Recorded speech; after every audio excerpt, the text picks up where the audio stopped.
Chaque année, la célébration du Dimanche des Rameaux attire les chrétiens locaux et les pèlerins du monde entier, pour ce qui constitue l'une des célébrations les plus passionnantes du sanctuaire du Saint-Sépulcre. C'est ici que le pèlerinage des apôtres et des femmes a commencé, à l'aube du jour de la résurrection.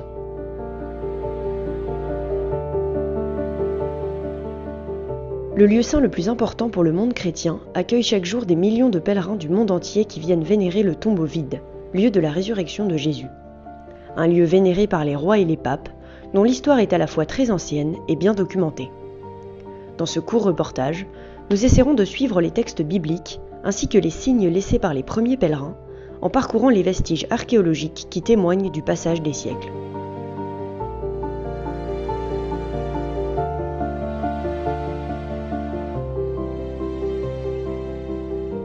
Le sous-sol, les rochers taillés, les moignons de murs enfoncés sous le niveau constantinien rappellent avec précision la topographie de ce lieu témoin du salut de l'homme. Avec le frère Eugenio Aliata, nous étudions une partie de ce rocher, qui se trouve encore aujourd'hui dans la chapelle du Calvaire et qui descend vers la chapelle d'Adam, la chapelle de Sainte-Hélène et d'autres parties de la basilique.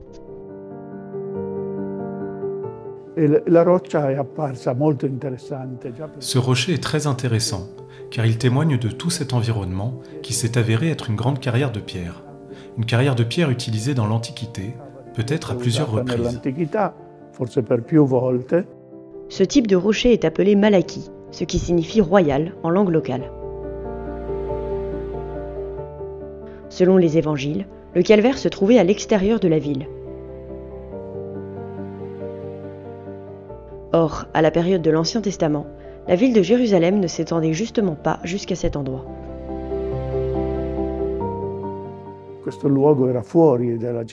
À cette époque, cet endroit se trouvait en dehors de la ville de Jérusalem, même si ses murs et les maisons de la ville elle-même n'étaient pas loin. C'était donc l'endroit idéal pour extraire des pierres de construction, parce qu'il était proche de la ville, proche des bâtiments. Cette carrière est d'ailleurs omniprésente ici, même en dehors de la zone de la basilique. Plus tard, elle est devenue une simple zone en dehors de la ville, utilisée pour la culture. Puis, elle fut utilisée comme un genre de cimetière. Le tombeau du Christ semble faire partie des funérailles qui s'y déroulaient alors. Nous voici maintenant au calvaire, c'est-à-dire sur la partie du roc qui s'élève à plus de 4 mètres au-dessus du niveau du sol.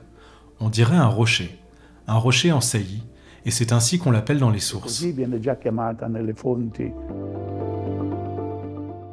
Le frère Aliata cite des sources telles que Saint Jérôme qui mentionnent ce rocher. La pèlerine Égéria raconte quant à elle en détail les célébrations auxquelles elle a participé.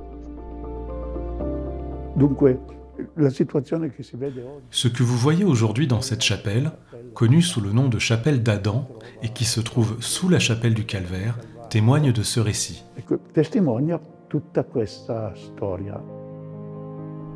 Du Calvaire, nous marchons jusqu'à la grotte de Sainte-Hélène, où fut trouvée la croix de Jésus.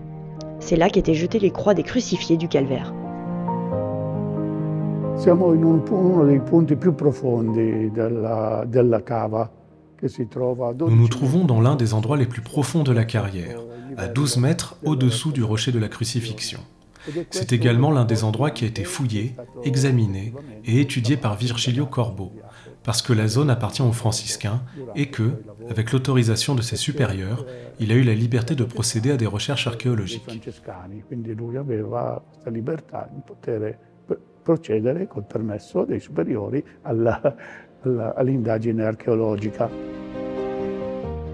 À l'époque de l'empereur Adrien, qui souhaitait effacer la mémoire juive et chrétienne de la ville, Jérusalem est reconstruite et rebaptisée Alia Capitolina. Le site du Golgotha et du Sépulcre disparaissent alors sous la masse d'un nouveau temple, dédié à Vénus. Nel 325 Costantino decide di smantellare queste opere. En 325, Constantin décide de démanteler ses constructions, ses temples, ses ouvrages publics de la ville Alia Capitolina et de construire à la place un grand sanctuaire glorifiant le lieu de la mort, de l'enterrement et de la résurrection de Jésus. Les fouilles qui s'ensuivent ont été importantes et longues, et il a fallu 10 ans pour construire la basilique dans laquelle nous nous trouvons. 10 anni per costruire, ecco. Ci troviamo nella chiesa di Sant'Elena o cappella di Sant'Elena. Ici, nous nous trouvons dans l'église de Sainte-Hélène, ou chapelle Sainte-Hélène, qui est la propriété de l'église arménienne et l'endroit où les grands travaux de construction de la basilique de Constantin ont commencé après le concile de Nicée, après 325. Nous pouvons clairement voir des entailles dans la roche de l'ancienne carrière abandonnée et une construction avec de grands blocs de pierre, certains issus de l'époque romaine antérieure. Ce que nous voyons ici, c'est donc précisément la nef de cette grande basilique. Ces murs soutenaient la colonnade de la nef, large de plus de 13 mètres. Nous sommes ici dans les fondations, très profondes, au moins à 6 ou 7 mètres sous le niveau du sol de la grande basilique de Constantin. Elle a été construite entre 325 et 335-336, soit pendant une bonne dizaine d'années. Il 325 e il 335, 336, quindi ci sono voluti ben 10 anni. Les murs anciens portent les traces du passage de nombreux pèlerins au cours des siècles.